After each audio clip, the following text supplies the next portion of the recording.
Welcome back to Switch Linux and have a happy new year. I hope your 2026 goes well.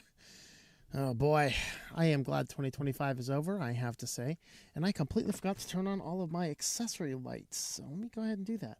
Just kind of sad because I actually plugged them all in because they were all running low in power. Ugh. That's what happens when I don't stream for a week. And hold on, the other one. I gotta stand up for the other one. Uh-oh, and gotta turn around too. It got messed up. There you go. All right. How's that for a professional show? Forgot all my accessory lighting. Jeez. All right.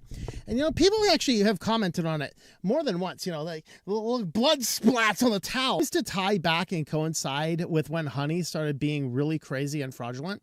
So I'm actually thinking that that was kind of, I think the honey scam killed all of my affiliate revenue.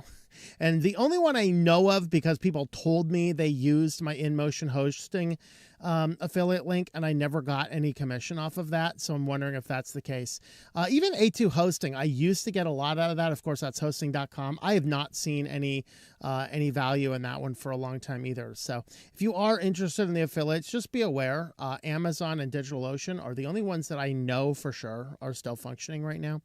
But if you want to help support the channel, that's a great way, because I've just thought about it a lot over the time. I have zero interest in taking sponsors. So you won't see sponsorships, but you might see affiliates. And of course, I will take those down if they go crazy. There were some affiliates I used to have in the past that I have taken down because I think they went nuts. So just be aware of that. But of course, the main monthly supporters are the best. Of course, the super chats here on YouTube or the Rumble Rants on Rumble are good ways of supporting the channel as well. And with that, I want to kind of dive on into the news. Our first news topic tonight for the Weekly News Roundup is a court case out of Pennsylvania. Of course, right now I am absconding in the Arizona deserts, but when I'm not in the Arizona deserts, you might find me around central Pennsylvania. So I do like following cases in Pennsylvania, even though I am hard-pressed to find anything really positive coming out of that state. I mean, with all of the problems we have, and we ran, you know, our governor's running around trying to push this, we're going to make it illegal to discriminate against hairstyles. Call me crazy. If I'm going into a hospital or a restaurant, I really would like the employers to discriminate on the hairstyles if their hairstyles haven't been washed in several months. Call me crazy, but, you know, there's reasons we don't want to do that. But this particular case is something I have talked about in the past. At least I've talked about something similar to it in the past. And so let's go ahead and chat about it. And Windows Central, and I think Windows Central is actually the place that broke this story, I think. Maybe Kevin was the only one working on Christmas Eve, though. So there's that case. So court says that accepting Google's privacy policy waives privacy rights, allowing warrantless access to search. Okay, there are a few issues with this article title that even caused, and we had a lot of discussion back and forth on our Matrix server. And it does say here that the Pennsylvania Supreme Court allows authorities to access your search history without a warrant. That is not entirely true. They did use a warrant, but they used a warrant that is very questionable. See, the standard that the Fourth Amendment gives for issuing a warrant is that a warrant is specific. It is based on evidence. You would have to go into a judge and say, such and such information has come out against such and such a person. We have this much, or we suspect this much based on this, and this critical point. You go into the judge and the judge signs the warrant, and then you may go and execute your warrant. Well, this is not that type of warrant. This is a type of warrant that is called a reverse keyword search warrant. It is very closely related to the geofence warrants, and we've talked about those in the past. I've always given the scenario, you know, the reason why my new watch here will not connect to some company's database is, let's suppose I go for my morning jog. I mean, not outside the realm of possibility. I get up early in the morning, and before I do anything else, I usually walk. Wherever I am, I usually walk for a few miles. Well, what if I happen to live downtown and my regular walking or running runs me by a bank every day, and there's a bank robbery? So now the police go in and they say, hey, who has been in the vicinity of this bank? in this period of time. And if your watch is taking your data and sending up to some company, and then that company likes doing what companies like to do and sharing your data, now that gets tied up and you get investigated now because you're a guy going near a bank, and wow, you're going to be investigated a lot because you're going near that bank a lot. You must be casing that place. Now, the keyword search is sort of like that, but it's a little bit more nefarious. This is, you go to Google and they say, hey, who searched these keywords? Give us a list. Now, this is it should be completely unconstitutional, but like the geofence warrants, there is a patchwork of laws in our country that dictate these. So let's go ahead and look at the facts of this particular case, and then I thought I'd highlighted stuff over here. Maybe I didn't. Wow, I thought I'd highlighted stuff in this one. I saw highlights everywhere else. All right, let's go through the cases here. Now, there was a crime, and it was a crime which had a victim, and it was a violent crime. So it was a violent crime with a victim. And the problem is the police didn't have any leads, and they were trying to figure out what to do. And they figure, hey, somebody might have searched for this person's name. And so they go to Google and say, hey, Google, how many people have searched for this name? And Google actually sent them back one name.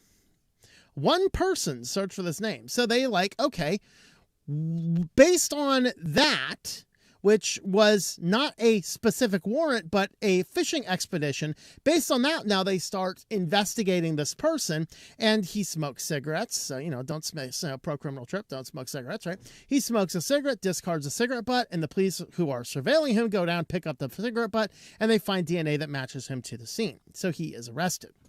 And it would appear he probably did it. All right. But the defense says you didn't have a reasonable case to be surveilling my client because you used a reverse keyword search warrant. So when the article says without a warrant, that is not entirely true.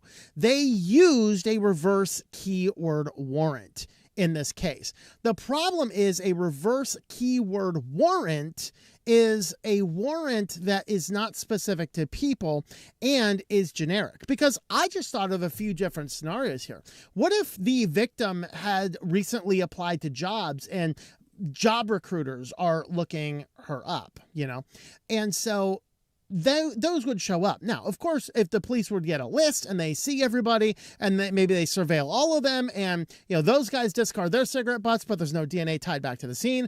Okay, they're off the hook, but you still cannot get past the fact that without any real just cause, they were surveilled. And that's really the facts of the case. What if a recruiter did that, or maybe some random person was doing general searches for names for a fictional book and that shows up? But then what if our assailant actually used something more private, like a DuckDuckGo or a Start Page or a Brave that have a reputation of not storing that data? Well, they would be invisible to that type of warrant, while other random people that may not be involved would be. Now, that wasn't the case here because, he was an idiot and he used Google.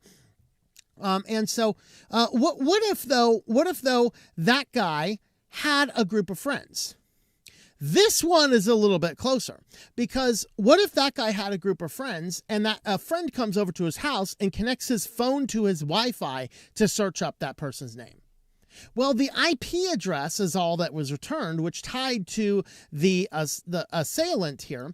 The IP address could easily tie to anybody who's connected to his network. Well, what if his friend went out and searched that person's name on his Wi-Fi on his device, and then goes and grabs some hair out of the guy's comb to frame his friend for whatever reason? So he plants DNA, uses his phone. The geofence warrant would have fingered this person. Now, those are far-fetched, and I am glad the criminal was captured, but we should never be sacrificing our privacy to capture a criminal. Now, the authorities obtained what they say here, a reverse keyword search warrant, allowing them to ask Google to hand over the IP addresses of any user who Googled the name of the victim leading up to the commission of the crime. Now, the judge should not have signed off on the warrant. Google, once they're handed the warrant, has to hand over the data. So just a thought, stop using Google. All right. Not that I'm saying, and I'm not advocating, of course, any form of criminal activity at all. I'm just saying there are many harmless situations that you could get caught up in something. And if this sets a precedent, now police could search for anybody looking up medical conditions, anyone looking up controversial procedures, anyone looking up anything they might happen to want to look up. And that is the hinge pin of the case. Unfortunately, the Supreme Court of Pennsylvania came down and said, by using Google's terms of service, here you go. It is common knowledge that websites, internet-based applications, and internet service providers collect and then sell user data. So the court says it is common knowledge that these sites are doing this. Therefore, by simply using Google, you give up your right to the Fourth Amendment. That is what Pennsylvania court stands. Now, of course, the only other place, if they want to, they can go up to the Supreme Court and see. And I don't know if they're seeking that out or not. But it did boil down. Most likely this guy did it, and they're looking for every possible means to get him off of the crime. That is a distinct possibility. And so that is really the hot take, though. Do you think the court is right about waiving your constitutional rights by consenting to Google's privacy policy? And they say here, no, the software giant is just too vague about the matter. And this is true. It has been clearly demonstrated. These companies, number one, these companies are going far, far, far, far beyond what is reasonable with the data collect. B, you do not oftentimes have a choice in the matter. What if I just get a phone? Like, am I immediately agreeing to Google's terms of service? And the fact is, I can go to google.com right now without having ever read the Google terms of service, entering in information. And if they collect all that data, that's a problem. And so there are too many fundamental questions. And indeed, Tech Policy actually has a good article on this, talking about reverse keyword search warrants and the threat to online privacy. There is a lot in this here, but this is an advocacy group. They're saying, hey, we have to have strong safeguards against this. The problem is that the safeguards that they are recommending are run contrary to the interests of the companies like Google, because Google's stance, they want to collect information. This is why Louis Rossmann, when he first understood the implications of privacy, is when he went into his Google account and found a spot in there that had voice recordings of him, people that like, okay, send a text message and blah, blah, blah, blah, blah, into their phone. Like, dude, you're doing this. You may as well just do this. It's just as fast, and then you're not sending your data to Google. And, but he found all of these recordings that were stored for a decade in his account. And that is what caused him to go back and say, hey, we need to take a better stance against this kind of stuff. And so they talk here about the reverse keyword search warrants, and they say this is an investigative digital dragnet tool to compel Google and other major search engine companies to furnish the personal information of users who've conducted a search query related to a crime. The problem here, another problem here, is that sometimes these companies bought and sold and augmented their profiles on people from parties that you have never consented with, you've never agreed to. And if you even knew they existed, you might actually be requesting they delete your data. The problem is they are a shadowy group of data brokers that very few people are aware of. And they say here, because the invasive dragnet requests are more than constitutionally suspect and can have serious implications for civil rights and liberties of U.S. internet users, they ought to be strictly regulated at the federal level. And these are, as I said, close related to geofence warrants, which is where you do a warrant for who has been in the geofence location at a given time. And even those, some states have ruled on the state level that those are constitutional, and some states have ruled they are not. And this is why you should never have your location services turned on. Okay, they're not, I don't know if they can go to like Verizon and say what phone numbers have been in this vicinity. I think they probably can, but it's a lot harder. You just do like Google or Apple or whatever else, because most people are using their Google services and they've turned the location services on their phone. And so you have, to the court's admission there in Pennsylvania, you have consented to all of that. So that is the factor there. All right. And so let's see. So the let me restart that sentence there. However, short of a total statutory ban, there are alternative legislative fixes that can and should be implemented to regulate the use of these warrants and protect privacy of individual online activities to ensure the law keeps pace with the advent of advanced technologies. Okay, so getting into effectively what their stance is on this is that we run into a situation where too much data is collected and held for too long, that even a basic warrant may fail to find information if enough time has passed, but they can query Google for things that you said on the internet 15 years ago, 20 years ago, and they still have access to the data. And so if they're compelled to hand over data by a warrant signed by a judge, Google has too much information, and that is kind of an issue. All right, so there is actually New York has actually proposed a reverse location and reverse keyword search prohibition act. So New York State is looking to deal with this. And if that passes in New York, it will probably come to Pennsylvania because New York and Pennsylvania collaborate a lot on laws, which is weird, but they do. So breaching Fourth Amendment protections from unreasonable searches to implicating innocent and unrelated users who search for similar relevant terms, that is the fundamental problem. So they kind of get into it, and I don't know if I want to spend a ton of time going through every little highlight that I've done here, but they have here a couple of points of contention here. And so their first contention, keyword warrants threaten Fourth Amendment rights to be free from unreasonable government searches and risk of implication to innocent users. Because there are valid reasons somebody might look somebody's name up on the internet, particularly if you're famous or something. But you might have gone to high school with the victim and searched up their name to figure out what they're doing now. And now you're going to get caught up in this type of warrant. You're going to be surveilled based on the fact that the police have no other leads, so they're just going fishing. And that's the problem. You see, I'm not as opposed to this if they suspect he might have been the assailant and they said, hey, Google, here's a warrant, give us everything on this person. Then let's search through the history. Let's see the location history. Was he in the vicinity of the victim? Let's see the search history. Did he search it up? But I'm okay with that as a warrant. I mean, you're taking your life in your own hands, giving it all to Google, but at least they came into the warrant and said, hey, this is a person we suspect. We are now gathering more evidence. That is a specific warrant that is justified. But this dragnet, we don't know who done it, so let's just throw out a bunch of dragnets and see what comes on in the net, you know? And that's kind of the problem. So the Fourth Amendment constitutional search requirements are grounded in probable cause and particularity. That's what I'd already said. You have to come in and say, we suspect this person of this thing based on this set of circumstances that we have, and it's sound. And that's why a judge is supposed to sign off on this kind of stuff. All right, so the problem here is that because these are so easy, it's likely that these searches will grow broader in scope and more demanding as they are allowed to go through, as in Supreme Court cases. And as a result of the practice, as described by the EFF, as an overbroad fishing expedition against unspecified targets can subject innocent users to unreasonable, hey, we're just internet issue.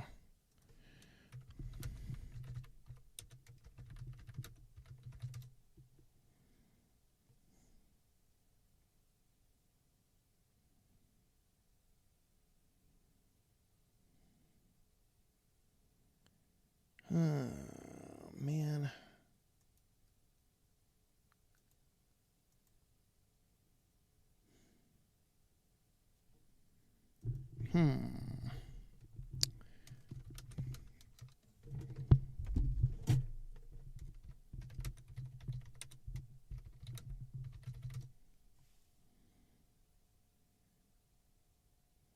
Ooh, are we back? I think we are back.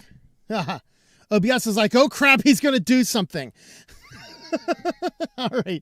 I don't know what happened. Our internet dropped off and OBS was having trouble reconnecting. So, okay. Ivan, can you double check, see if Rumble and Odyssey and everybody else is still working? But it looks like we are back.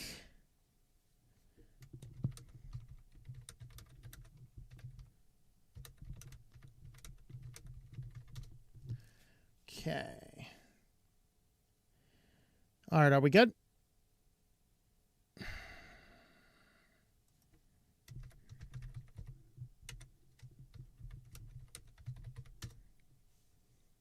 All right, I think we are back. All right, we are going to anyway proceed. Let me get caught back up to where I was here.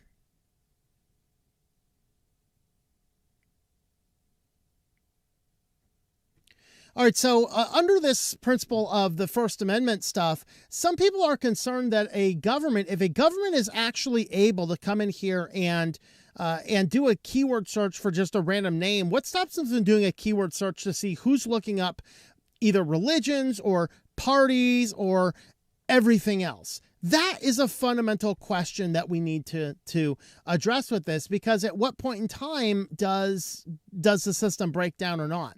So Fourth Amendment third-party doctrine does not recognize a reasonable expectation of privacy. This is a fundamental challenge, that third-party doctrine, which allows a government to buy information or access information from a third party. And this is another reason why you should be weary about giving anything back. So there's always that. All right, the third principle they have here is keyword warrants threaten access to sensitive information. So, of course, they put in their headlines these hot button reproductive and abortion stuff. And at least in the text, they got deeper into more relevant things like health conditions, religious beliefs, financial stability, other questions and things like that. So very pleased to see they get into that, because you don't really want to look up on Google what this weird thing is growing out of the side of your leg. That's kind of a problem. You may or may not, like some countries, what if the government over in a principal Islamic country wants to look up everybody who has looked up the Bible? Which is in many of them a punishable offense in some of those situations. We don't want the governments to be able to gather such information. Obviously, in America, I think we're still fairly grounded on religious freedoms to some degree anyway. But there is some questions about how far this could go if you start allowing it on one basis. Will that also not be allowed in many other bases? And so users often rely on search queries to secure answers to sensitive questions. They may feel uncomfortable even approaching a human confidant with such information, including friends and families and doctors. They also said down here that many people, it's down here, 89% of U.S. citizens search for health information online before seeking medical care. So could you identify those types of things? So in their recommendations, this is where I kind of disagree with a little bit of their approach. In their recommendations, beyond prohibiting government use of reverse search key warrants, legislation to mandate tech companies such as search engines implement stringent safeguards to better protect users' personal information. Yeah. They're not going to let go of that information, which primarily they want to reduce the amount of information they hold and force the companies to delete it. The problem is that's not in Google's best interest. Google's best interest is to collect and store as much data on everybody as they possibly can. And that happens to be their case. Now, I highlighted this in red because this one here is the part that's directly contrary. So tech companies should be required to enact data minimization policies that incorporate the use of auto-delete controls to give users the choice to have search engines automatically and continuously delete their data. These big companies, this is not their interest. They want to collect as much data and hold on to it for as long as conceivably possible, because the more data they have, it's conceived as being more profitable to the company. This is contrary. Now, this is where, like, Pennsylvania, back to Pennsylvania, we have these stupid state inspections required on our cars, that the inspections are done by the mechanics. And so it opens up a lot of potential abuse. And I can say I've probably, as a younger man, have had some of these auto mechanics take advantage of me. I just need a car inspection. Everything's running perfectly fine. I need a car inspection. You need to replace your struts. I have never replaced struts in cars outside of times that I've taken it to big box mechanics. There's a thought, apparently you don't need to replace those things, except when they say, hey, another car's in, our revenue's low. Let's just replace struts on the next 3 cars that come in. Why not? And you are forced to do what they say to do, or you will not be allowed to drive your car. Okay, California solved this problem that the inspection stations cannot do repairs, nor can they recommend repair stations. And repair stations cannot do anything with inspection stations. So you go to a inspection station in California, and then the inspection station in California will give you a list of anything that needs done. You choose your mechanic that does the list. You get the mechanic to sign off on the list. You go back to the inspection station, and they give you your sticker. Wow, California has solved some problems, believe it or not. Right. But telling Google to delete information when Google's primary means is to sell your profile based on the information they have, that's an exercise in futility, ladies and gentlemen. That will not happen. All right. So, of course, they're dwelling on about that, but it's contrary to their views. Now, create more avenues for anonymous browsing. This is really, and this is why it's like I can make a lot more jest about this because I don't use Google very much, okay?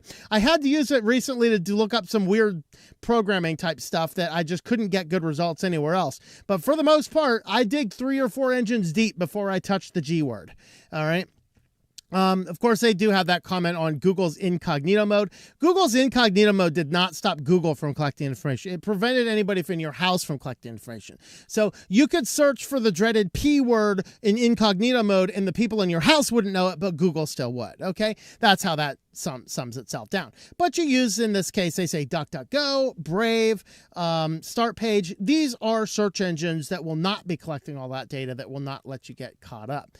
And then I just had one other article here that had just the connection between the reverse search warrants, the geofencing, and they actually had a couple of current ongoing cases. Now, this one here in Pennsylvania is not listed among their cases here, but that is really the principle.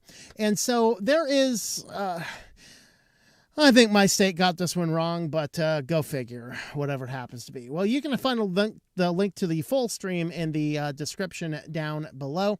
And with that, thanks for watching. All right. Okay, we're still streaming. Stopped recording. Good. All right.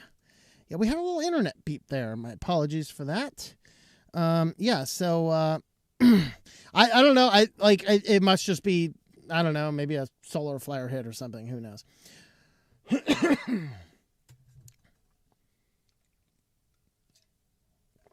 Set to 20. Yeah, we are actually streaming at 1080p though. My internet here all week has been very strong. I'm getting 20 down, 20 up, so we're on that. I just say we just had a little tower blip or something. All right. Let's jump over to our second topic. All right, on to our second topic in the Weekly News Roundup, and the link for the whole stream is in the description down below if you want to catch the whole stream. But, of course, I've been talking about AI for a while since it's come out, and, you know, I can say I've taken an approach. I want to honestly look at it. What can it do? Where can it hurt us? And I agree AI is overall a net negative for society, although there are places and purposes to use it. Now, I have been utilizing some AI in local test services. In fact, I had a difficult case. I had a client in a very small town that only does local business. It's like, I don't know how to do marketing stuff. And he can't really afford a big agency. So I'm sitting there today and I spent an hour or two just sitting there talking to this AI system to figure out and hash out some marketing plan to propose. All right, so it's decent for that type of stuff. Now, the problem is, of course, you have to vet what it says. I was started by asking the models things I'm very, very knowledgeable of, and I kind of chose some discussion on solar panels, and it gets a lot of things wrong. So you have to be very careful about that. So now, I have been tested out an online service you had to pay for, and I've also tested out some self-hosted, local-only AI tools as well. And so primarily, I have most of my work shifted over into the local Olama server using a number of downloaded models on the system to do that. So that's kind of where I'm going with the most right now. But I will say that looking at all the different factors, looking at it, AI has a lot of fundamental problems. And we have to be cognizant of that, and we have to be alarmed. And from Malwarebytes here, we had an excellent article on 2025 expose the risks we ignored while rushing into AI. And this really covers some of the downsides. The first they mention here is agentic browsers. Remember, this is you give your browser power and autonomy to do things for you, oftentimes involving things like utilizing your account information to do something or shopping for it. So you're giving this browser your credit card information or personal profiles or things like that. The problem is it first started, I think it was Brave that came out with a search looking at the Cosmic browser, I think, from Perplexity, and saying, yeah, there's this prompt injection that you can basically have some code in the page that overrides your agentic AI and takes over maliciously. OpenAI openly says we are unable to keep the agentic browser secure. Windows, while pushing Windows to become fully agentic in the future, you can turn on agentic features right now, but they warn you, be aware the agentic features in Windows are very susceptible to prompt injections and you might give up all of your data to hackers. Go figure. But we're running as quickly as possible into that. There is, of course, mimicry, fake interfaces. So this is interfaces, tools, apps that look and in many ways behave just like your primary AI tools, but they are fakes. They look the same, they behave the same, and they may even function in some ways the same, but they're scraping data. In our QuickLines today, we'll talk about some browser extensions that were browser extensions for AI that ended up slurping up a bunch of data. In fact, it was so similar to other ones that came out, I thought it was the same article. But to dig in and find, no, it's actually two different extensions.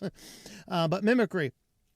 Misconfiguration, of course, the toys, the AI toys were released by Consumer Reports. They had a warning about how dangerous these AI tools are for your kids, that these tools escalated very quickly from innocent talks to becoming PDF files, apparently, within minutes, without any suggestive prompting in the way. Just immediately, they just went on to it.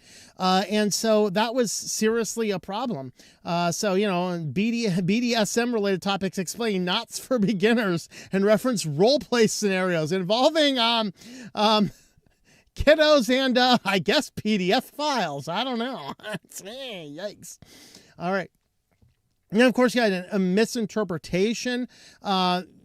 We warned against this one. You know, the schools deploying AI systems to detect for dangerous stuff. And we've actually had two separate cases where police were called to two separate schools because a dude was eating Doritos, okay? And one of them's name was Taki, okay?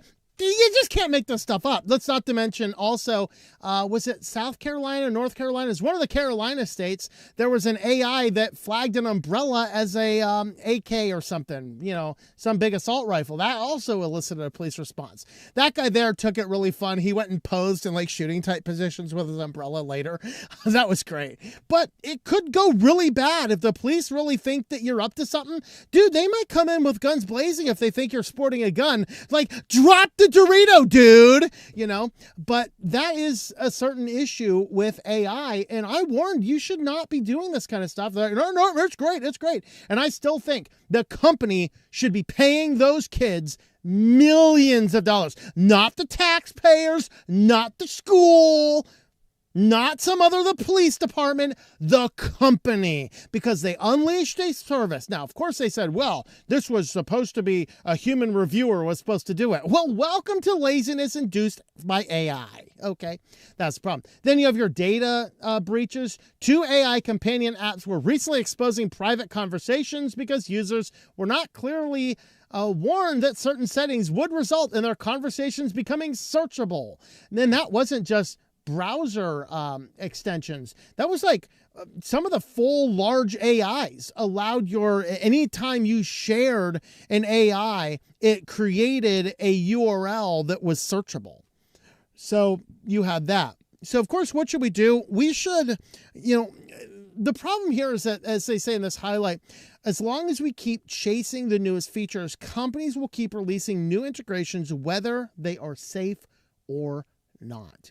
That is a fundamental problem, okay? Whether they are safe or not. And so the challenge that we have to do is we have to be more careful about AI. And this leads us to, sorry guys, I gotta read something from Orange Man Bad. I know I have to, but there was an executive order about this, and some people are saying this is total deregulation, which it's not. But I can't say I fully agree with this executive order either. So let me kind of get into this really quick, and there's a lot here. The thing is that this is in ways made to be a stopgap against some, not all, some form of state regulation. And we're like, how dare you say that, you pro-Trump psycho? You know, if you read the executive, I know it's hard, reading is hard, but if you read this massive executive order, that's all it is. The only regulation from states this rejects is regulation that, to the Republican side, leans more Democratic, okay? So it is kind of in some ways an anti-democratic state AI regulation bill. There are parts of that I agree with and parts of that I disagree with. It's not that no state can have an AI regulation. It's that no state can have an AI regulation which violates constitutional amendments or which would cause harm. And it's kind of the cause harm to children part. That's the part I'm going to disagree with, because I just think kids shouldn't be near this stuff. And we as a collective society need to do this. So let's go and actually read some of the text of the executive order. And I'm just if you're having a TDS anaphylactic shock, just shoot yourself with your EpiPen and just calm down, take a few deep breaths. I'm going to read from Satan himself writing words down. Okay. First, state-by-state regulation, by definition, creates a patchwork of 50 different regulatory regimes, which makes compliance more challenging, particularly for startups. Okay, so this is first principle. We don't want a system where there's 50 different sets of rules that states need to follow. The AI companies, need to follow. I agree with that principle, okay? And I think if we can come down to a solid federal policy that protects consumers from RAM prices that are going through the roof and prevents data centers from causing everybody's electricity bill to go up while 3 or 4 guys at the top make all the money. If we can solve some of these problems, I'm okay with a national framework. I'm not okay with a national framework that is pure deregulation. And many people have reported on this executive order saying it is pure deregulation, and it is not. A clear reading of the bill shows it is not pure deregulation. Okay, this is the one. Secondly, and this is the second, he has 3 reasons here why states having all their own laws is problematic. The second one is state laws are increasingly responsible for requiring entities to embed ideological bias within models. That's the part. I agree. Then ideological bias should not be part of AI. The problem we have with that is who defines what is an ideological bias, because we can't agree with that. And that's one of the problems. And I think that's the problem he has with this. Okay, so he gives an example. A Colorado law banning algorithmic discrimination may even force AI models to produce false results in order to avoid differential treatment or impact on protected groups. So you can say something about this race of people, but not say something about that race of people. That could be problematic. And we know that Colorado is this insane because they have dragged the same baker all the way up to the Supreme Court twice now. Okay? All because not that baker's saying, I'm not going to sell you a cake. It's that baker says, I'm not going to customize a cake with a message I disagree with. Interesting, isn't it? While saying you can pick any other cake in here and buy it, and I will give you the names of a bunch of bakers who are friends of mine who would love to do that message. This is not about, I want this cake. This case was about, I want to impose my religious views on your religious views, and that's a problem. All right. Third, state laws sometimes impermissibly regulate beyond state borders, impinging on interstate commerce. This is another fundamental problem, because how do you have a global company have a different set of laws in different places. Well, we kind of know it's happening with all those VPNs and age ID laws.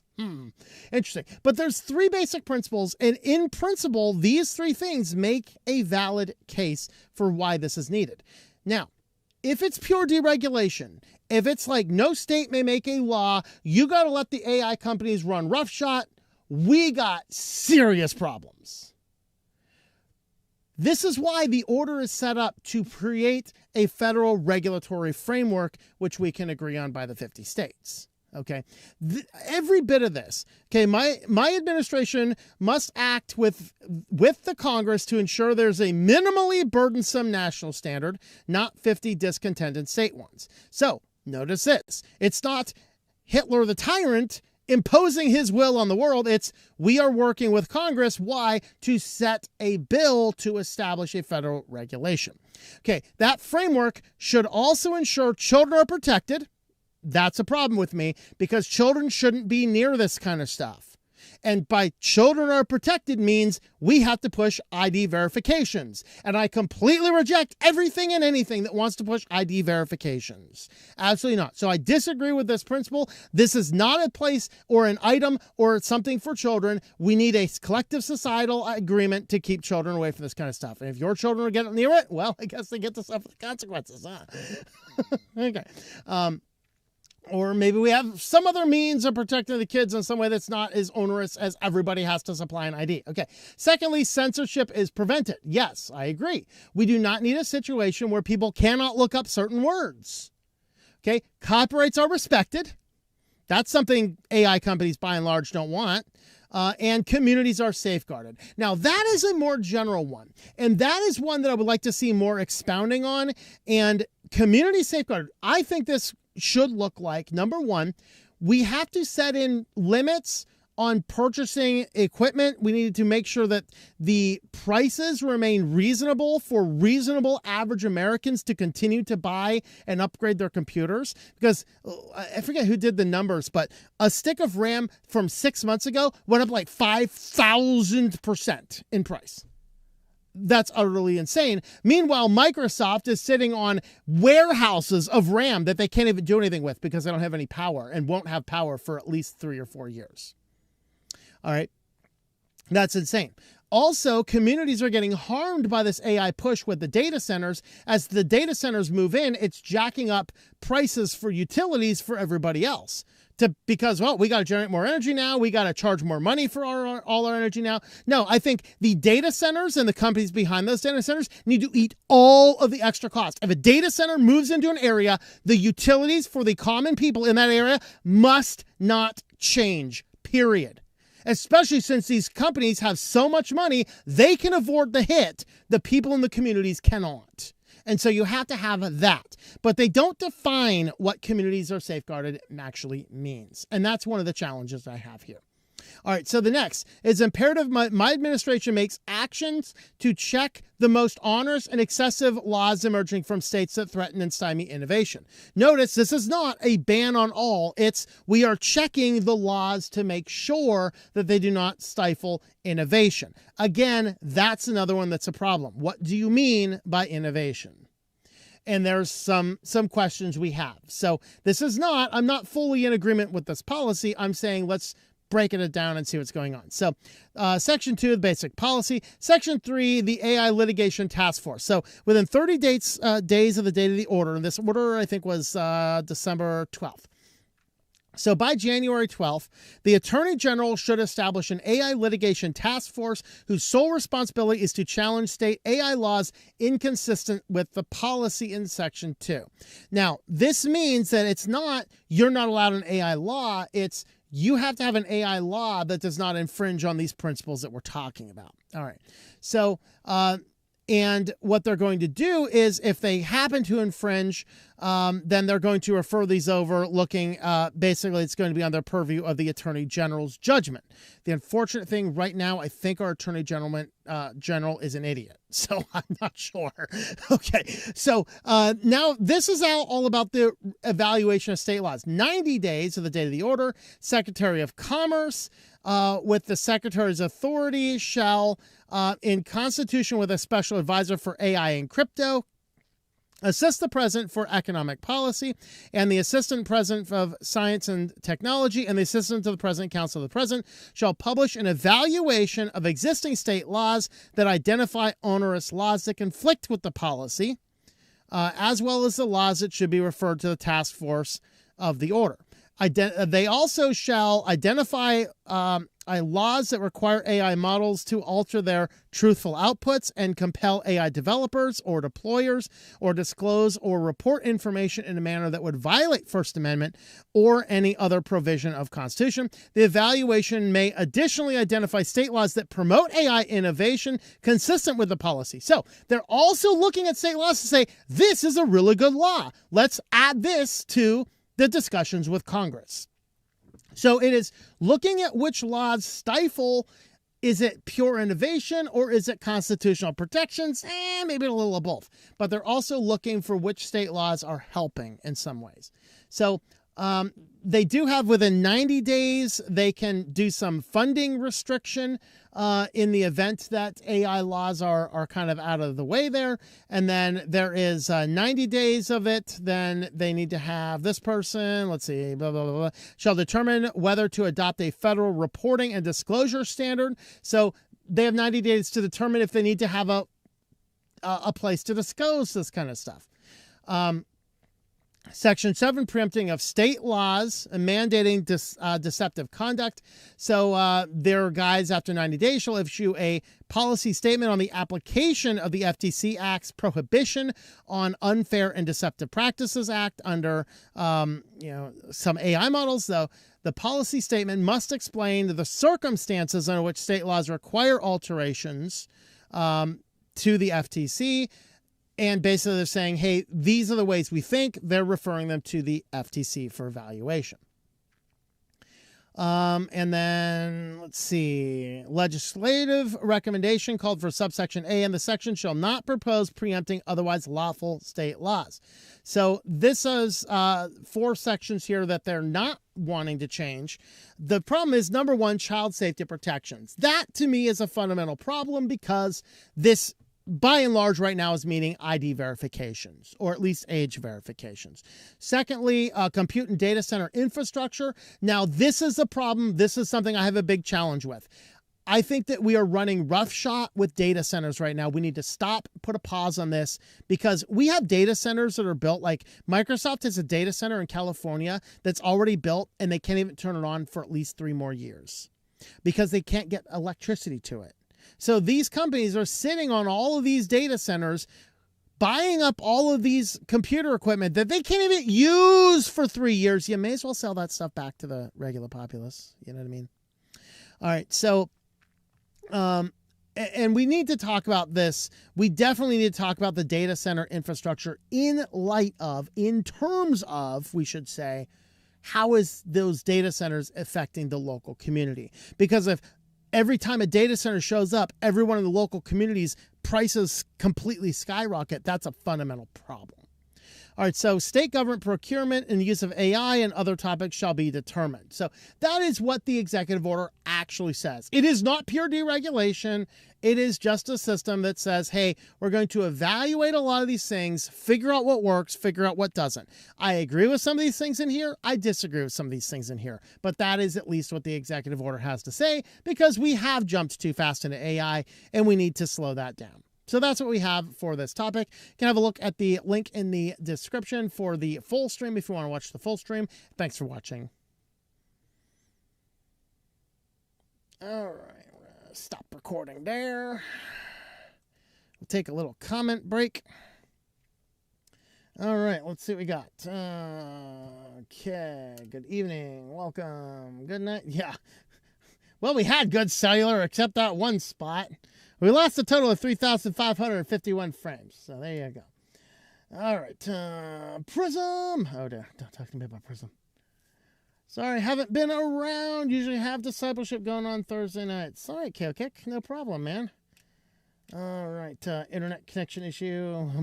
Must be really cold there. No, not particularly.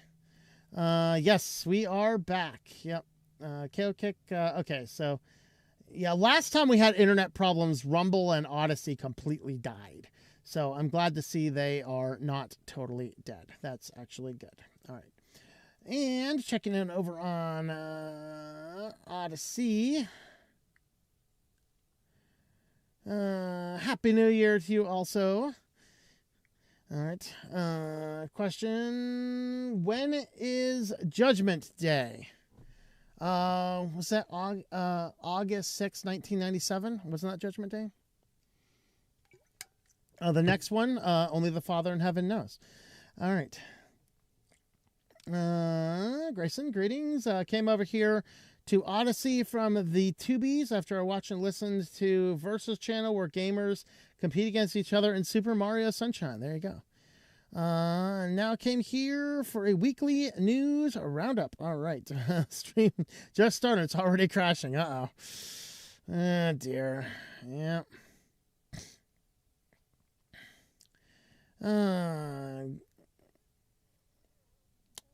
Love laws, legislations. Why I become an ardent anarchist libertarian. Yeah, this bearded douchebag know-it-all thinks that more laws are good for you. We talk about me. Well, I mean, the thing is that some laws are necessary. Okay, if you want to, let's have an exercise right now. Pure liberty, complete deregulation, government stops all things. Well, you know what's really funny? Is that like 8 people control 90% of the world's wealth? What do you think's going to happen to the people to all the companies that are controlled by those people? Oh, they're going to roughshod over everything so much, nobody can do anything anymore. Now, to be fair, you know, we wouldn't have the DMCA anymore, so people could hack around that kind of stuff. But, you know, who's to say in a world with absolutely no regulation at all, who's to say that they just don't send a hitman to get you? Okay.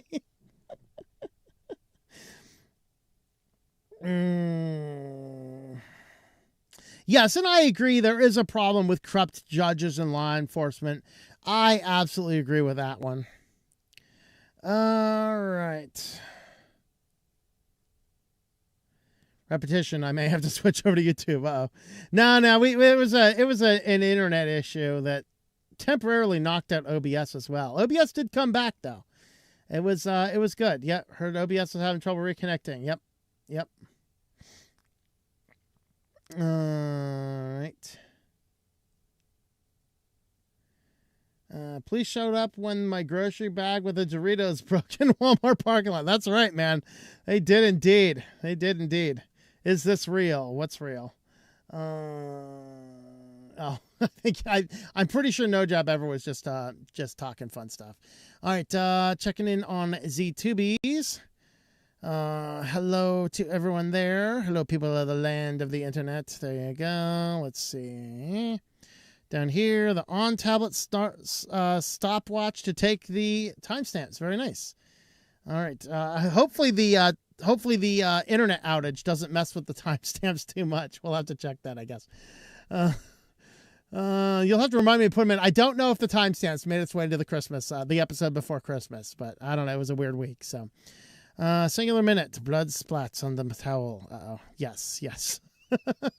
Hey, I've seen so many people comment on that towel back there. So, you know. All right. Let's see. Did you hear about the new Phoenix project that plans to rewrite X11 in the zigzag language? No, I didn't. How wonderful. I thought they were getting rid of X11. Okay. Yeah, we did have some internet issues. They are back. Oh, no. No, your tablet is fine. Your on tablet is working just fine. It was me. All right. Let's see. I don't have 5G. I don't want my brain to rot. All right. Benjamin, greetings. Appears all right. No one complaining. All right. Let's see. Welcome back. It's great to be back. All right. Explain some of it. Seeing 4G LTE on Cricket Wireless Place today. They should have full 5G on my phone without grocery shopping. Also had to get space heaters for my niece. I own the house and she rents from me, and all the AC ductwork is being torn down due to mold. The original owner of the house cut corners. Oh, yikes. All right, 3 space heaters will eat up a lot of electricity. Yeah, I couldn't run 1 space heater in here right now, I'll tell you what. Voice is not synced with the video. Just refresh and it should be back. Something wrong with allowing the government to access and key logging people's primary means of navigating websites. Yes, indeed. Also desynced for me as well on YouTube. Yeah, if you refresh the page, it should fix it. All right, cheap tablet, 4 gigs of RAM using Bluetooth and synced for him. All right. Could be holiday tower overload. I don't know. It looks like a lot of people that were out here left. I did see a law enforcement officer go down to the edge, and I'm not sure if he booted a bunch of people out or if he was down there for something else, but I don't know. Looks like I missed too much of the news during the live stream. Sigh. I did actually stop during the internet outage. I stopped so that there. I thought about just continuing on, but I'm like, nah, we'll just stop and I'll just edit out the blank screen while I was working on making sure we were back. Have redundancy in place. Multiple ISPs connected to my machine. Yep. Where did the teddy bear touch you? Yeah, pretty much. Okay. Is RAM worth more than gold now? I think it is, actually. Gonna max out my 2 gaming PCs, 64 gigs of RAM by the current prices. Yeah, nope. All right, proposed around 20 data centers in Michigan. AI being all being opposed by the residents. Yes, I have heard that myself.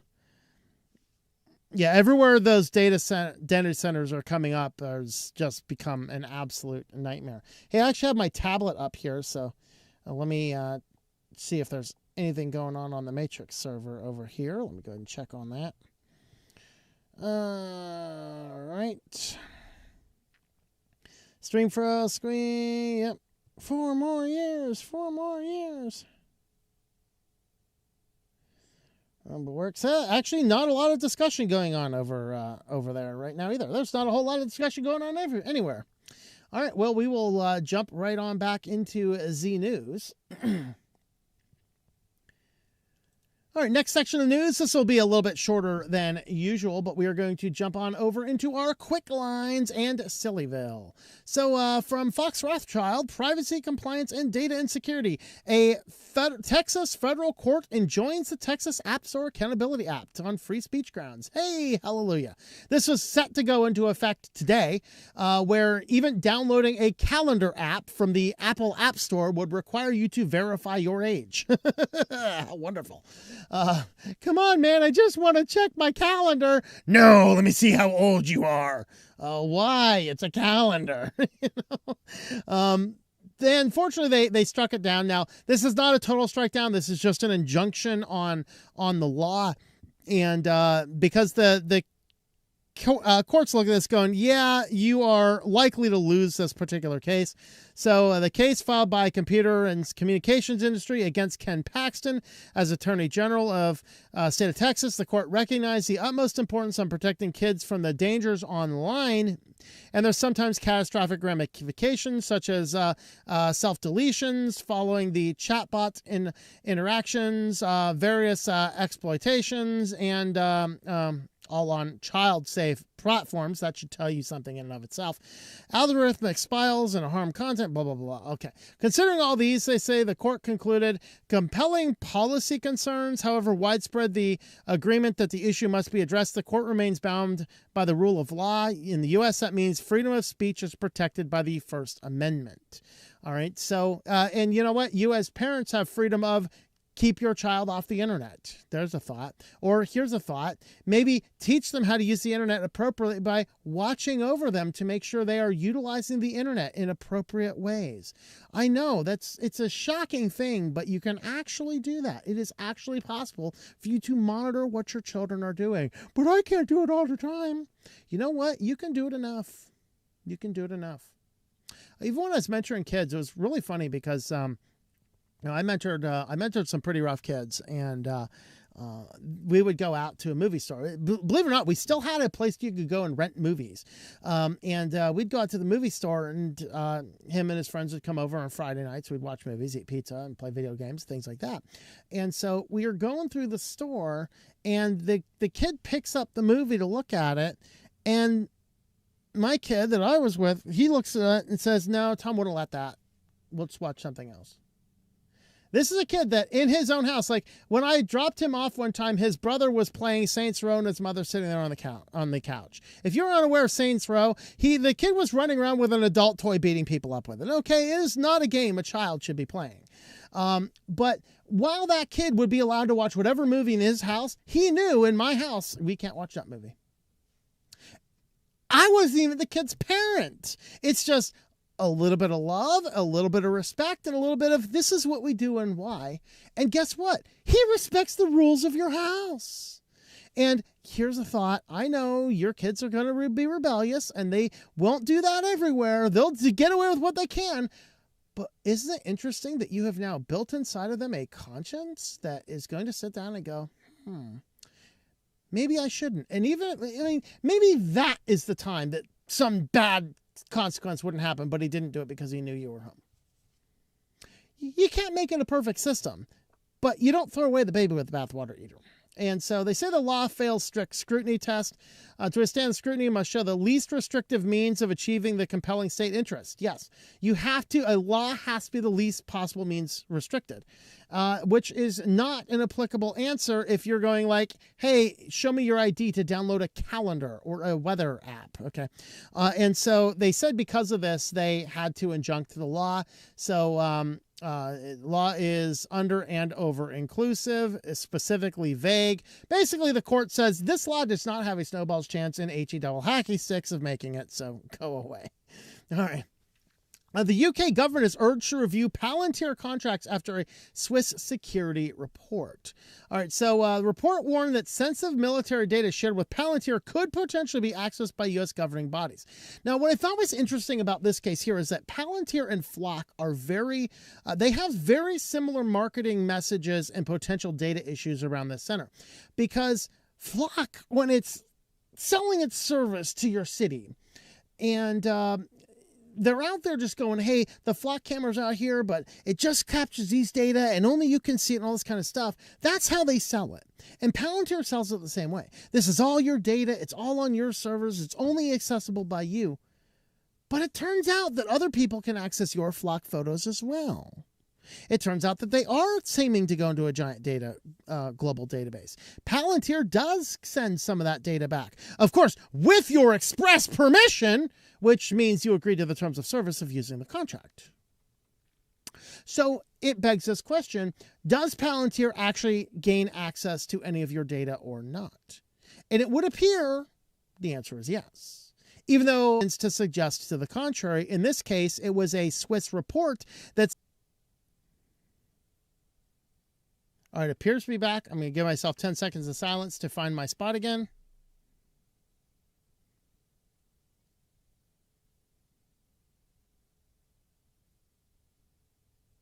All right. So Switzerland comes down with this investigation, and it kind of says, yeah, it would appear that because of things like the Cloud Act and other things like this, it's very possible that anything you do will have access to Palantir, which is very, very, very cozy with the United States government. And so the problem that they have here is that UK has several contracts, including military contracts utilizing Palantir, and that raises some issues, particularly from a company down here in red. This is an exact quote from their company. Palantir is here to disrupt, and if necessary, to frighten our enemies, and occasionally to kill them. Wonderful.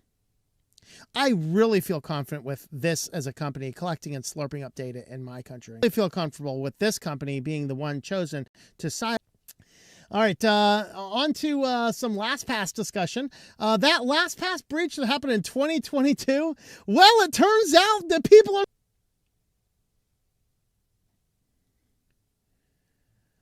All right, back to the LastPass breach from 2022 is still causing impacts. Isn't that wonderful? So when those were leaked, and I had warned people a long time ago not to use LastPass, then of course in 2022 there was a leak, and people lost. Basically, they lost all of these master passwords. They are still getting breached into this year, to the point that in the 2022 breached LastPass, stealing encrypted backups, roughly 30 million vaults contain sensitive credentials, including cryptocurrency keys. TRM experts pointed out that attackers could decrypt vaults with weak master passwords, creating a multi-year risk. And that even includes today. So the TRM labs traced $28 million in stolen cryptocurrencies just in 2024 and 2025. So we have had millions of dollars still stolen 5 years later because people were putting all of their information in these internet regulated, internet stored password vaults. How wonderful. And this is the story. I thought we'd already reported on it. No, it just turns out it's yet another group of sleeping extensions that woke up. But we did report a couple weeks ago on some sleeping extensions that were, highly rated, Google feature badge, and after 7 years, they woke up and started slurping up every bit of data and passing it on. Or no, those ones, these ones are the ones that's slurping up the data, passing on. Those ones are the ones that woke up after 7 years and just started installing malware on your computer. These ones here were, this is Urban VPN Proxy. It had the Google's feature badge. So don't forget, always get your stuff from the official Google store. Particularly pay attention to those featured ones. Oh, wait, I'm sorry. I'll stick with my F-Droid. Every app is audited and no data trackers, please. That's what we're going to do. But they were all featured, 4.7 star rating. The extension originally benign, but then on July 9th, 2025, the publisher, Urban Cybersecurity, shipped version 5.50. According to Koi Security, the update introduced code that intercepted every conversation users had with 8 AI assistant chatbots, of course, all the major ones. And the extension intercepted the chat prompts and shipped them on up to the company. And so they say, we process certain browsing data such as pages you visit, your network connection, chat AI communication, and signal security as outlined in our privacy policy. 2 problems with that. They said, first, the extension silently auto-updated on Chrome and Edge browsers, which means that the non-harvesting version is replaced with the harvested version without you being made aware of it. And second, the Chrome Web Store listed reportedly described the product as protecting people from entering personal information to chatbots. Instead, it was stealing all the personal information you put in chatbots instead. They found 7 other extensions for the same publisher contained identical harvesting code, bringing the total number of affected users to more than 8 million users. This is why I'm not a huge fan of using a lot of browser extensions, but whatever it's worth, right? All right. Anyone use Aflac?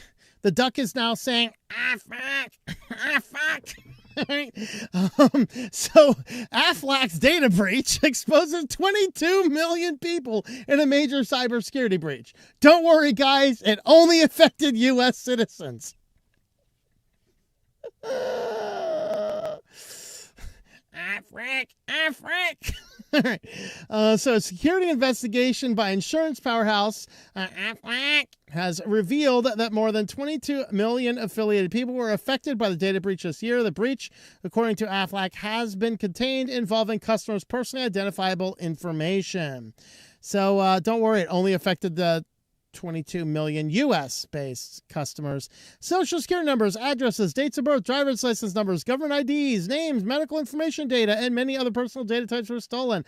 Guys, we are in a world where everybody's information is just public anyway, Of course, the hacker's going to be the only one that can use your information. Like, they'll get your ID past Google, but you will have to suffer with it. No. Go figure that out. I don't know. All right. You may soon be able to change your Gmail address. I think this is good for Gmail because they realize that your crazy username you created as a kid is probably not going to be the username you want to use into being an adult. The problem is if you have to go and create a new Google account, they lose all of that valuable data of you growing up.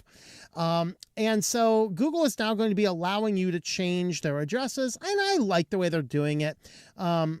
You can only do it. One time a year.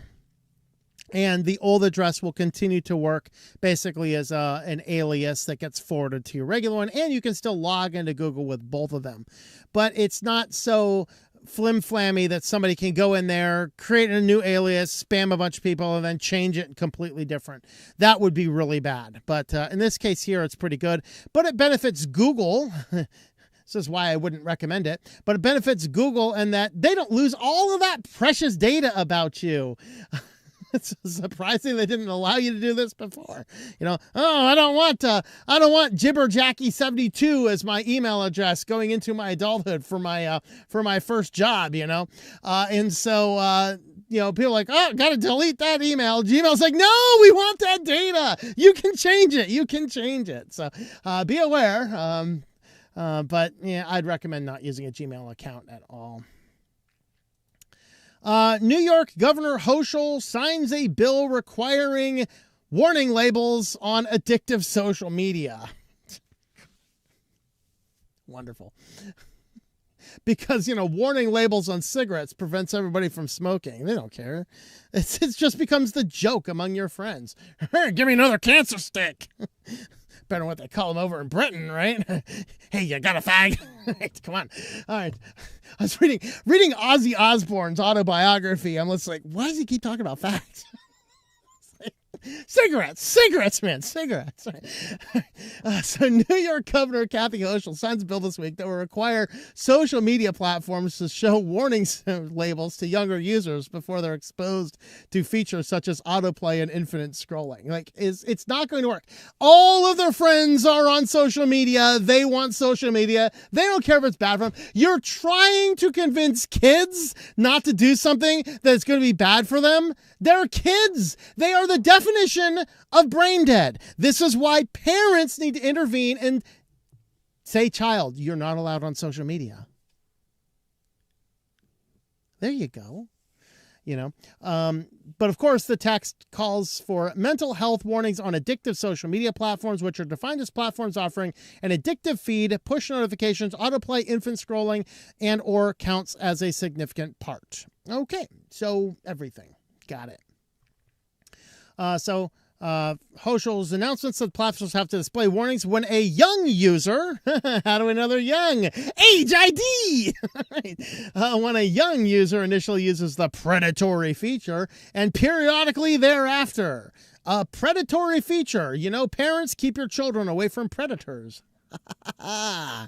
Yeah, you like that? You like that? New York's families deserve honesty about how social media impacts your mental health. By requiring warning labels on the latest medical research, this law puts public health first and finally gives us the tools we need to make informed decisions.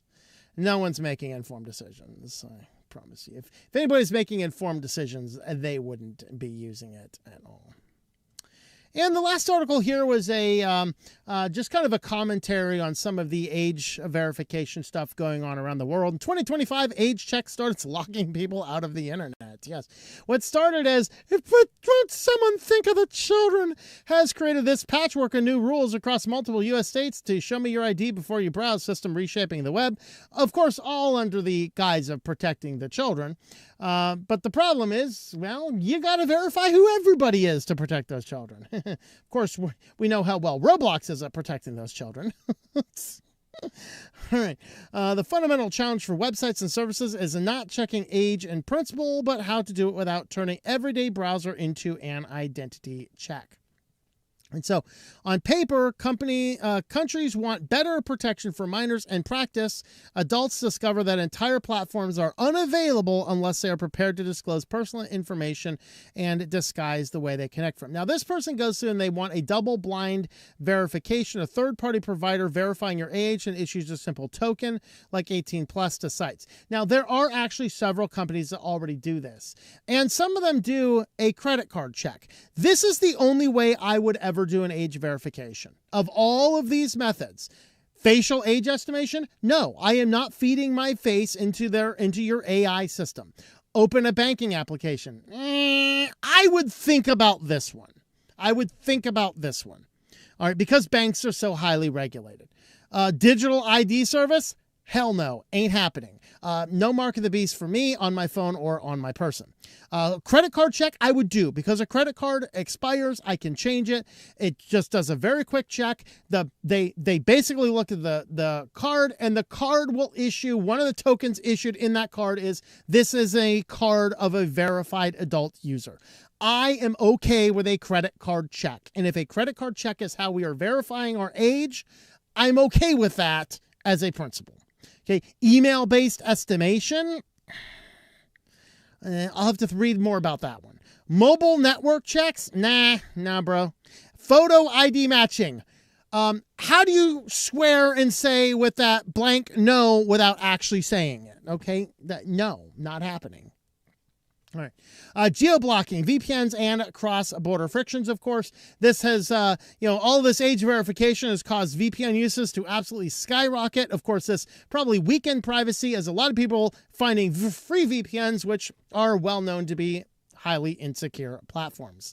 So it basically creates this giant cross-border nonsense. And now VPNs are under attack in some places, even in some states in the United States, which is crazy in and of itself. And so they really are talking here about having double-blind age checks. There are, I think we tracked down like 3 or 4 companies. We talked about these in a past show. And those companies, and some of them do. In fact, one of our highly focused privacy supporters had to do an age verification for a kid. And they allowed a credit card number, and it's like, I'm okay with that. And I'm okay with that personally. I will give you a credit card to verify I'm over 18. If you want anything more than that, pound sand, not happening. So there is my thoughts for that. So there is our QuickLines section, and we are going to jump right on over to SillyVille now. So first up in SillyVille, 7-Eleven had a computer glitch that multiplied gas charges by 100 times. Those stupid decimal points. It was your program, Michael. Okay. Imagine filling up your tank with $40 and finding out that that's $4,000. A whole bunch of Bay Area 7-Eleven customers experienced this. Najera McLaren used her debit card for gas at the 7-Eleven in Pinal. Lord, I've been there. All right, she went inside to buy a Powerball ticket. I didn't do that. And her card got declined. She used her cell phone to check her bank account right there in the store. And that's when he got the shock of my life. They said the tank of gas I put in was $79.34. Welcome to California. And she probably had like a Honda Civic too, right? Like I thought it was. And they said, no, they charged $7,934. All right. Now, another company, another customer was charged similar amounts. They did end up, 7-Eleven did right here. They refunded the entirety amount, and they actually gave her an extra $500 for her trouble. So that's actually, 7-Eleven did right here. Stop hiring Michael as your programmer who forgets to carry his decimal points over right. But at least they did it fine in the final run of things. All right. There was an AI-powered vending machine that was tricked into giving everything away for free, including PS5s. Hey, I want one of these vending machines. Now, to be as fair to them as possible, this was actually part of a red test. So, government and high-level business strategizing, they do red tests and blue tests. The red test is kind of designed to say, let's put this out and see how many possible ways it can be broken. A blue test would be, are security hardened? How can we possibly let this through? It's different scenarios. Governments do this a lot when they're deciding to go to war or something like that. So they'll run every possible good scenario, every possible bad scenario, every possible black swan scenario, just to kind of figure out what in the world's going on. And so that's what the experience here was. This is based on Claude, so Anthropic put this together. And the vending machine itself was just a simple refrigerator based on the honor system, because they weren't testing the technology of distributing stuff. They were effectively testing the technology that the people in the office could order an item through the vending machine chatbot and then go and pick up the item at a later date. And so there was a human that stocked everything, and it was all part of the test just to keep people were basically involved in every step of this just to see how it would work. But it turned out that even with all of their safeguards in place, and the vending machine is supposed to be able to research products, figure out the costs, and figure out the markups, and it's supposed to make a profit. Well, people were able to do simple prompt injections that effectively made the thing give everything away for free, including PlayStations. And so it ended up being a very, very poor test. But at least it wasn't like somebody naively put this out thinking this was going to be a great thing. This was part of a red test scenario to see what AI, what would people do? How would people try to break a vending machine? And that really was its purpose. But it is still really funny to see that they put an AI vending machine that started giving away PlayStations. So why didn't I work in this office? I mean, geez, of course I wouldn't know what to do with a PlayStation 5 if you gave one to me. All right. Can I install Linux on this thing? I don't know, man. All right. And finally, a hacktivist claims a near total Spotify music scrape. Oh boy, this means that you can scrape up probably all my audiobooks now. Rats! I do sell them DRM free, by the way. If you do want any of my audiobooks, you can go to payhip.com/OWIC. You can grab all my audiobooks and ebooks anywhere in the world, DRM free. So just an event, you like paying for things. But Hacktivist Group and its archive claim to have scraped almost all of Spotify's catalog and is now seeding it via BitTorrent. Yikes. So they say it's a preservation archive. Very preserving. All right. Yeah. Okay. We'll cue those discussions about ownership and all these types of things. Frankly, I think as long as it is possible for you to, you should be buying the music that you want. And then once you buy the music that you want, nothing is stopping you from setting up your own private server and enjoying your music. But if you are interested in any of my books, my book Code Red, you can find this and other ones probably in that Spotify archive, or you can always have a look at my website. You can access this page here at tlm.li/code red. This is my collection of 10 dark tales from tech. And this is 10 short stories about the downside of technology. And this is available softcover, ebook, audiobook, anywhere you buy your books online. Also, again, if you do go to this PayHip one, payhip.com/OWIC has all of my audiobooks and all of my ebooks available over here, and they are worldwide DRM free. So if you do like the Christian books is what I have most of. I have my Synaptology science fiction stuff, and I have my Code Red science fiction stuff as well. Ebooks, the ebooks are the ones with the EPUB logo there, and the audiobooks are the ones with the headphones on them there. So you can pick up any of those over on PayHip Worldwide Store. So with that, if you want to help support the channel, that is a good way to do it. Pick up a book from me. Thanks for watching, and I hope that you enjoy switching to Linux. All right, let's check in on our final round of comments. This show ended up going just as long as the other ones have. How wonderful. All right. Oh, boy.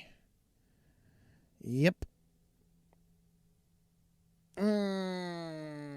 Yeah, we were during that OBS. As soon as the OBS dropped, I checked my internet. I was still getting 20 down and 20 up. So there's something wrong with OBS on the computer.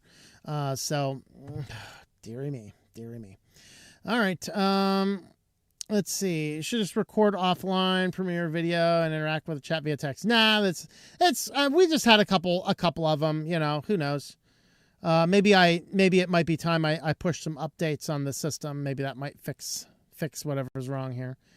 Firefox told me yesterday it needed new permissions. I never installed it. It looked, and there it was, removed. Ads work fine? What ads?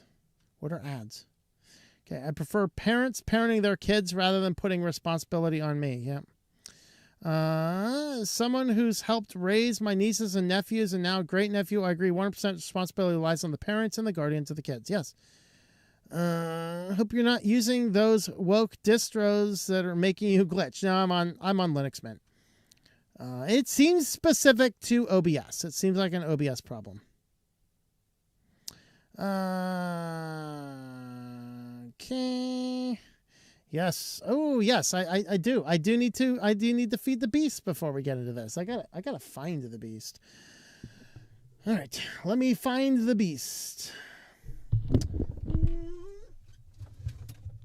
Hey, beastie. Hey, beastie.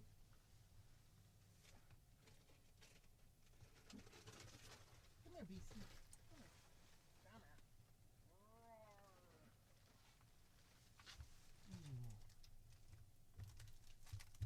there. Here you go.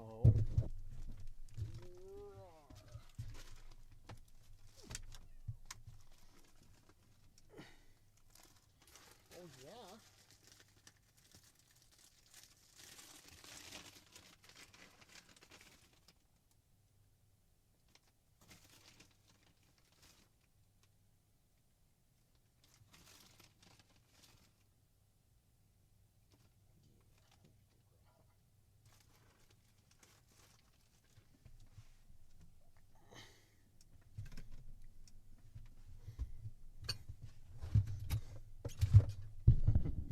All right.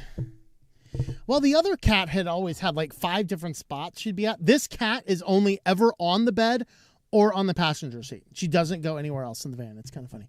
The other cat found weird places to always be. I was always trying to find him. Do you plan to get a new beast? No. I am planning to let this current beast live out her wonderful life, and then I'm planning to go beast free after that. All right. I have had beasts for way too long. Yes. All right. All right. Let me check in on over here. Let's see. Over there on Odyssey. Is this real? She's like, I want more of those treats. All right. Tom said earlier about AI mistaking bag of Doritos. Yes. All right. Yep. OBS is being naughty tonight. Got new content coming up. Oh, that's for Ivan. Yep. Terrible Christmas vacuum cleaner story to tell you. Oh, dear. I'm waiting to see that video. Okay. Looked like it resumed on LastPass. Yeah, I stopped and reset at LastPass. All right. Time to get Cujo. No, I hate dogs. Not a chance. I will never own a dog. Okay, drop in chat to show support. Well, thank you, Kismet. Greetings, greetings. All right, and check back out over here. Let's see. Had to get treats for my 2 kitties today. Oh, I still have 2 of those huge bags. I've not decided yet if I'm getting a new kitty when both of mine pass. Yeah, I have enjoyed my time with cats, and they are fun and amazing creatures. But I am looking forward to pet free. I don't know. Maybe I'll get another fish tank. Way back, right about the time I started Switch to Linux, I had a fish tank. I absolutely loved it, but it just got to the point where I didn't. I kind of lost the passion in it after a while, but I would love to maybe get another fish tank. Maybe when I get to a place where I don't have to move around so much. Obviously not in the van. That ain't happening. But I had, I think it was a 50-gallon fish tank, and I had mine decked out with all black rocks at the bottom with just a few spattering of neon colored rocks. And I would usually keep on a moonlight on it all day. So basically like a black light. It looked really sweet. There's actually a picture of it in the CJ Memorial video. One of the things he liked to do is he liked sitting on the chair watching the fish in the fish tank. He never ate any of them. He would just like to watch them go back and forth. But that was a really good fish tank. I really enjoyed it. I end up getting rid of that on Craigslist, and there was an autistic kid in town that really loved fish, and so I end up and I didn't sell it. I just gave it to him, but. You know, I think I gave them the tank too. I know they came and got at least a few fish. And then he might have been the same people who got the fish tank. I can't remember for sure. But, that's I'm getting another kitten. Maybe get one of those fish tank computer cases. Yeah, I could do that too. That'd be a fun one. Two curious cats keep me from getting a fish tank. I know one of them would try to get them and eat them. That is a possibility. That is indeed a possibility. So, yeah, but I don't know. I might do that, but I don't know. Even that, I might be just like, I don't know. Maybe I'll build a pond with tilapia and grow my fish for food, right? Don't forget, fish are friends, not food. Wait, never mind. All right. I think we have gotten through all of the comments. There's a couple more over here, I think. Anarchy is retarded. Yeah. Can't find the live stream room on Matrix. Oh, okay. Okay. All right. Yep. I think we have hit the bottom of our comments. So we will wrap up here. Thanks for watching, everybody. Have yourselves a happy new year, and we will catch you guys. Oh, by the way, next week is going to be lighter video schedule than usual. I've actually volunteered to help set up a conference all week. And so I don't know how much spare time I'm going to have. So, I'm probably just going to cut my videos in half. Basically, keep it as light as it was this week. Did about half the amount of videos I usually do. But then the following week, we should be back to a regular schedule. Like the second or third week of that. Of course, assuming we have enough power, too. There's another factor. Anyway, guys, thanks for watching. We will catch you guys next time.